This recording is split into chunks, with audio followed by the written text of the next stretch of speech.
Hello guys welcome to my Facebook channel guys. आज हामी घुम्न आएको छ। तपाईँ हेर्न सक्नुहुन्छ फुर्सा रिसिभरमा। अन्त यो चाहिँ मेरो ब्यागको नजर तपाईँ देख्न सक्नुहुन्छ। ब्यागको नजर चाहिँ यतापट्टि होइन। अन्त तपाईँको त्यो चित्तुसा खोलाको भ्यू हेर्न सक्नुहुन्छ। अनि यहाँ चाहिँ फोटो खिचिरहेको छ। घुम्ने मान्छे घुमिरहेको छ।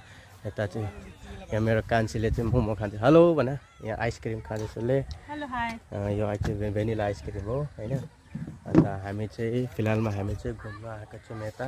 अन्त तपाईँलाई फेरि एउटा नजर देखाउँदैछु। यतापट्टि चाहिँ तपाईँको फाइनली भन्दाखेरि यहाँ चाहिँ नानीहरू खेल्दैछन् होइन। उतापट्टि नानीहरू खेल्दैछ। अन्त उताको भ्यू हेर्न सक्नुहुन्छ है। अन्त यता सबै फोटो खिच्ने जग्गाहरू छ। तपाईँको पुरा उयो गर्दैछ होइन। पार्कहरू हो, सबै पार्कहरू हो होइन। अन्त यता सबै पार्कहरू छ। त्यो एरिया पनि छ कस्तो छ। अन्त उति चाहिँ तुजा खोला हो। अन्त हामी चाहिँ यहाँ हल्का बसेर के जाति खाने हो। त्यसको पछाडि हामी ब्लग बनाउँदै भिडियो बनाउँदै हिँड्ने हो। ठिक छ। तपाईँको मेरो भिडियो बनाइहाल्नु होला।